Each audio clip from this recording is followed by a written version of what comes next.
Hey guys, I am DM Zone. This is the Gamers Oasis. Let's talk about some sort of little war going on.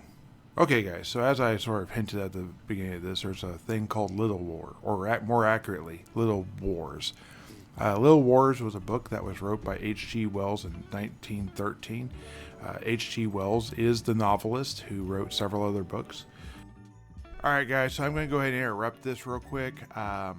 In post, I'm wearing the same shirt just because all my series is going to have the same shirt. But I wanted to go ahead and say, when I was making this video, I found I had to read a lot, and my eyes were always doing this, and I didn't like that. So I went ahead and turned it into sort of like a B-roll slideshow, and I thought, no one wants to watch that. That's boring. So let me show you what I'm doing. No, I did not bring you candy. It might sound a little bit like candy, but it's not. What I've done is I have created a bin for all of my toy soldiers, per se. Yes, we're going to go to war. So in Little Wars, this video is about, we're going to shoot little soldiers. Just like that. Woo! Wherever it went. I'll get it later. In this case, I have Confederate,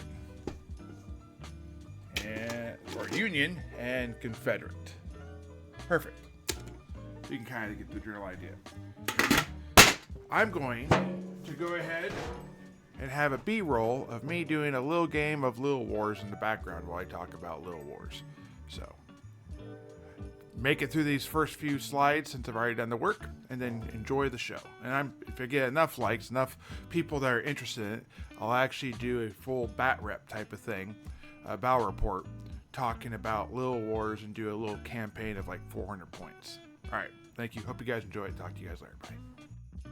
He wrote things like The Time Machine in 1895, The Invisible Man of 1897, and The War of the Worlds in 1898. He also ventured off into some screenplays. One was called Things to Come in 1936, which was a war movie that happened right before World War II. Also, Little Wars, a book about a war game, or codifying rules for war game, like miniature war games, came out in 1913, which happened to be 1 year before World War I, which is, you put all it together, a little creepy and weird in some ways. Maybe he was very in tune with the social tension, or maybe he took a time machine. Anyways, H.G. Wells remains even to this day a popular figure among those who love sci-fi, but a controversial figure among pacifist and hawkish conservative types. The reason why that is he considered himself a pacifist for a portion of his life. Yet, the things he is most famous for were war, playing games of war. But he believed that should be handled by civilians, not by military. He didn't believe in committing troops. He was sort of an isolationist a little bit. However, that said, many things that we know today are attributed to him. The term melee was first outlined over the old term of hand fight from the game called Kriegspiel of 1812. There's some question about that, if it came out in 1812 or 1780. Let's just say it's old. This book hints at some, or in some places outright states, that the technology will increase the point of nations that will go to war to a zero-sum war. Now, he said that back in 1913, which is before we had atomic bombs. For those of you who may have seen the Oppenheimer movie that came out. Interesting movie, very long, and you have to have the right type of mind for it, or you might find it incredibly boring. The War of 1914, or the Great War, World War I, drastically delayed the sales of his book Little Wars. So his book initially released to like no one buying it, but then later was picked up and was more fondly thought of.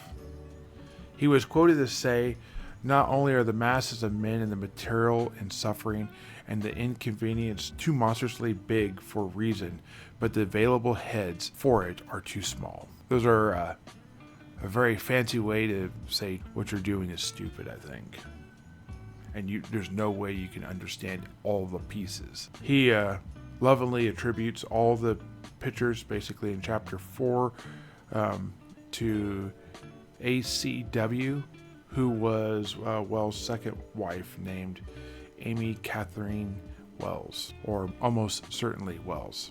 The original text had the pictures drawn in red and the photos were black and white. All the photos in the main body of the Little Wars versions were made by J.R. Sinclair. This edition of Little Wars was forwarded by Gary Gygax because the original version inspired Gary Gygax to make Chainmail in 1971 and later design a game that would be better known as Dungeons & Dragons. In this forward, Gary credits Don Kay for motivating Gary to make the rules for games with toys. Gary used 54mm Britain World War II miniatures, toothpick missiles, and firecrackers, which we assume Wells did not during his day. It was believed that Wells used a spring breech loader 4.7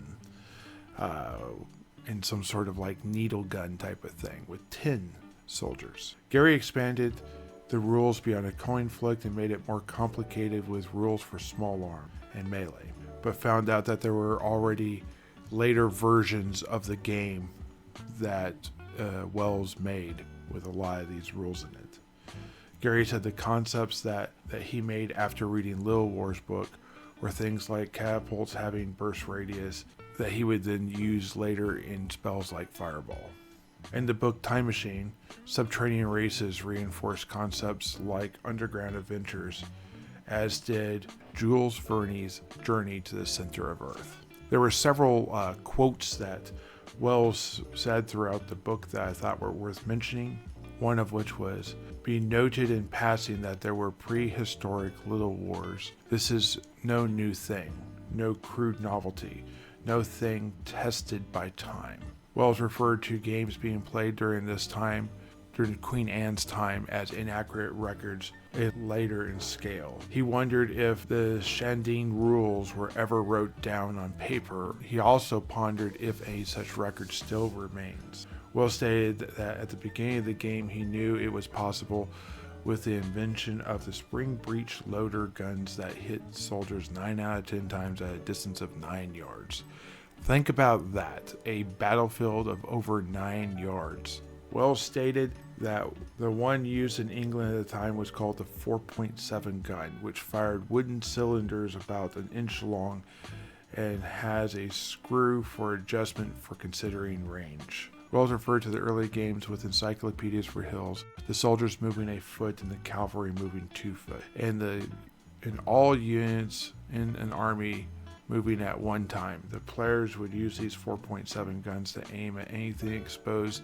A hit was death and a miss was a miss. If a soldier came in contact with another soldier in base contact, a coin flip would determine the fate of the battle. This version was not a good game according to Wells, and it led to much cover over the use of crouching for concealment and waiting for players while they took aim. However, Wells said there was something about it that the game was crying aloud for improvement. The improvement came in many ways as the countryside was changed from hard to balanced carpet of old to something smoother than encyclopedias for clumsy cliff-like coverage. The improvements were often in the nursery overhead of the main floor of the court carpet and the large box of bricks, and far from the swooshing dresses in the eyes of those critics who pondered at the sight of middle-aged men playing with toys. The new play area became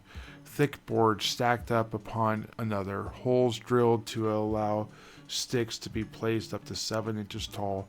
Debris were placed to make dense piles, and bricks were used to fashion buildings and whatnot. Ponds, rivers, fords were drawn in chalk, and garden stones were placed to represent great rocks.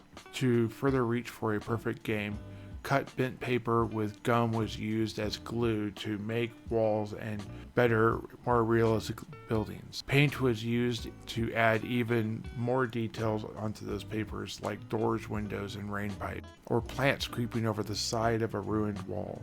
While reading this, I found that some of the rules I have used in my life are rules they used as well, such as one player places the hills, buildings, and rivers, and the other player picks the side they want to play on. It is better to have too much terrain than too little, even though too much reduces the effectiveness of ranged weapons. Also, it hurts cavalry, of course.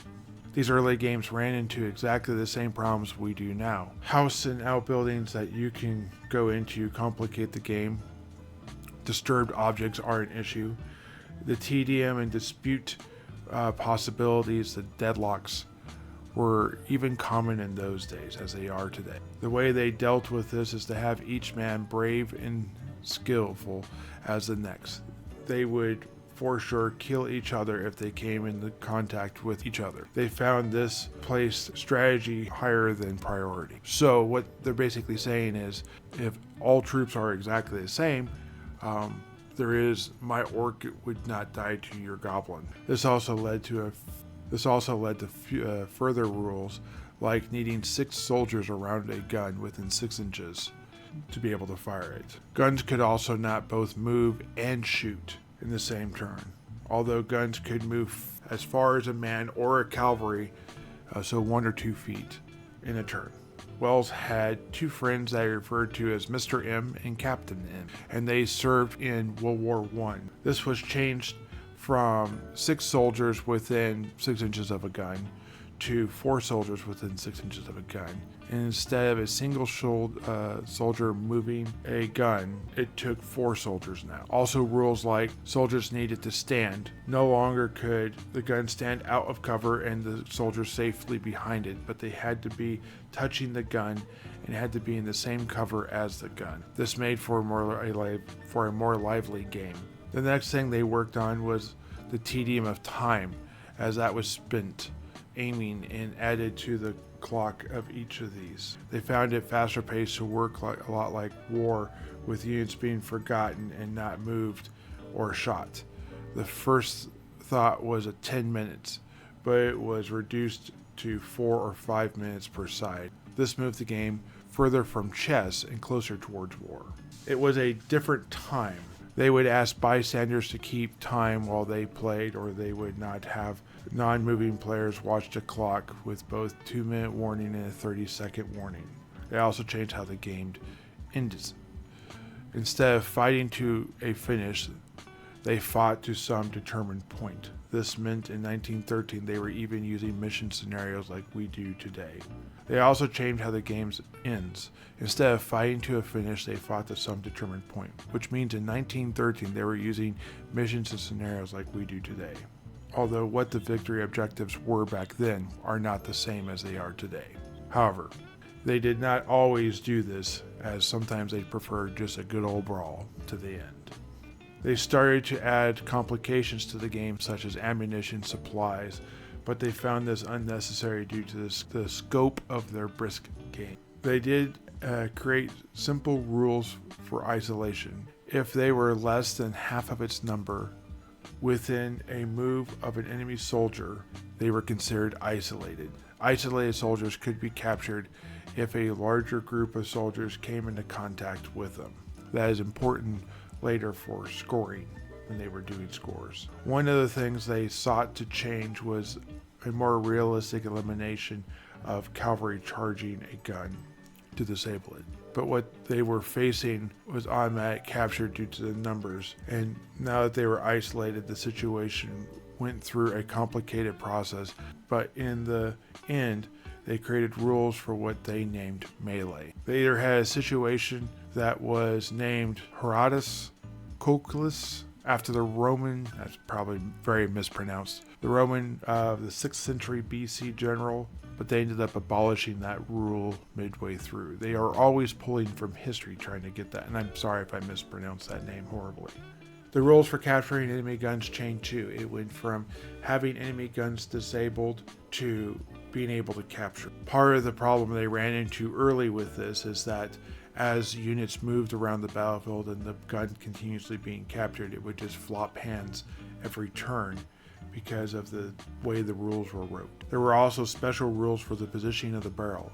It could be raised. A raised barrel could offer cover to a soldier. Even with all these changes, they still did not have rules for retreat and surrender. If I was to say why that is, I would say it's because Mr. Wells did not like that, as it was not his play style. With time, though, they changed and they started to play for more points, with scores being gained by accomplishing tasks, and these scores began to be used towards deciding the decisions of campaigns. Scores went like this. If you won, it was 100 points. You gained an additional point for every soldier and 1.5 points for every cavalry, 10 points for each gun, 0.5 for each captive. You also lost 0.5 for each captive you had on your side, so it was kind of like a 1-point swing. These battles would go on for multiple games, totaling points of 300 to 400 points for a campaign. So you could say you won the battle, but you lost the war, I guess. Maybe even a little war. The use of these points created slight differences, because having soldiers become captured became important, and because causing damage to the number of enemy soldiers while exiting the battlefield was a much better option versus being captured. What that also is, when you lose 0.5 points for each soldier you have captured, you could have a victory, but because you have so many people captured, you lose that victory in that round because you are pulled from the point total down below what is needed. They made a change to the large disadvantage that a player would face if they placed their soldiers first by hiding these placements. They would literally hang a casement cloth across the middle of the battlefield and drew it back on both sides when they had placed their soldiers. Visualize. Soldiers went from far, drawn near, to a location that holds importance. Beyond the knowledge of the soldiers in a field, the enemy is spotted by the scouts. The general surveys the land and orders these to hold these positions and runs these routes. Soldiers are moved, ready for battle, and then the curtain of what your enemy has done in preparation is revealed. The fight begins, the placement to prove the wise or misplaced, and the adjustments are made. Portions of the armies seem to be outnumbered. The burden of what hills, buildings, and villages are not gained are now certain for all those who are playing the game. In my particular version of the book, the rules were page 69 to 94 in the PDF. An illustration of how the game was played, or as they called it, the Battle for Hook's Farm, was 97 to 121. It was believed that each player could handle 3 guns and about 100 soldiers. A new idea for the time was to place units inside a box and then move that box around to get close enough to see what it was. It certainly allows the fog of war to continue beyond the start of the game. I think that is incredibly cool. These games were sometimes huge in open areas. Wells talked about moving units double or triple their movement and identifying what was underneath the box. They would send out scouts to get within 10 feet of these hidden units so they would know the bulk of their force or the skeleton unit that was meant to draw them out of position. So you'd have like 5 units and you'd think, oh, that's where the bulk is, and it turned out to be not. It turned out to be 5 small units. Units with no enemies within 20 feet would be placed in the box so their movement could be done easier. Food and ammunition was added to the game later on with supply wagons for foot soldiers. Moves within 6 inches of supplied and ammunition carts within 2 moves could be properly fired. These larger battles meant that players could add, making literally a team versus team with conflicts happened at the same time, which would be a very chaotic and confusing, much like actual war could be. Wells warned, though, that these extra rules and complications were not for the newer player, and that several games of a simpler game should be played before the additional rules were added. He also stated that it was for much larger games and not needed for smaller games. Wells described how he wrote several illustrations to describe Little Wars and how the toy soldiers stood even better on closely mowed grass, but that long-range gunfire could influence heavily, especially if it was a windy day. If it had just rained and the plan was to leave the country out, then something more sturdy than paper houses were expected. In a large campaign, the first battle might be with scouts and smaller numbers of soldiers, but as the map would be used with hidden locations and soldiers' movements, roads would offer 1.5 movement for soldiers and cavalry, and trains would offer 4 or 5 times that of a cavalry unit. Sometimes I found it interesting that it seemed Mr. Wells was not able to play these larger games, but it was something more his fans and players did, and then they wrote to him about it. Wells wrote, "It is for you, dear reader. Now get on the floor, a friend, some soldiers, and some guns, and show by a groveling devotion of your appreciation of this noble and beautiful gift of limitless game that I have given you." As I said earlier, Wells was a pacifist. Wells was not eager to be in wars or to start them. He spoke out against what he called the Weltpolitik, which I find his choice of words interesting. This is German for world politics. And since the original writing of Little Wars came out a year before World War I, he may have some feelings on it. Another thing to note was that this was not a passing unwashed teen of 30-something that lives in the basement. Wells referred to his game as a gentleman's game, stating, "A boy from 12 to 150, and for the more intelligent sort of girl who likes boy game and book." Wells was speaking to others who thought they played a game. The author of this thought that Wells was speaking to others who thought they played the game better than he was, and to the world political stage itself when he said, "My game is just as good as their game, and saner, by reason of size. Here is war done down to rational proportions, yet out of the way of mankind, as even our fathers turned human sacrifices into eating of little images and symbolic mouthfuls." I don't think I'm going to add that to that. Wells was quoted as saying, "You only have to play Little Wars 3 or 4 times to realize what a blundering thing the Great War must be." He also stated, "Not only are the masses of men, material, suffering, and the inconvenience too monstrously big for reason, but the available heads for it are too small." So Michael Varhola wrote a special feature in this version of Little Wars. This little version of Little Wars was released in 2008, the same year that Gygax passed away, if I'm not mistaken. So this has a little bit of special meaning for some of us, especially for those that really follow this stuff. So let me go ahead and read directly from this. There's a lot more.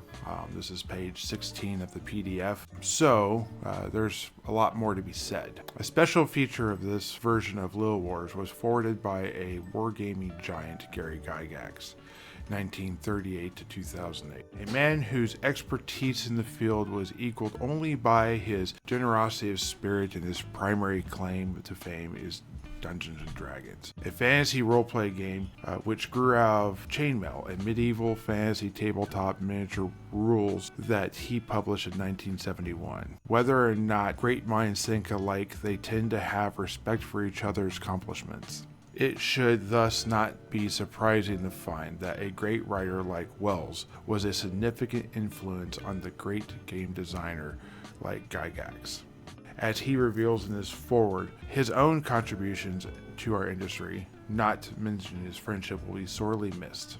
And just as Gygax honored the author of this book and carried the game design tradition forward in his work, so shall we in ours. You know, I think that is a very awesome thing to write about a person. And yeah, there's a lot more to this book than that.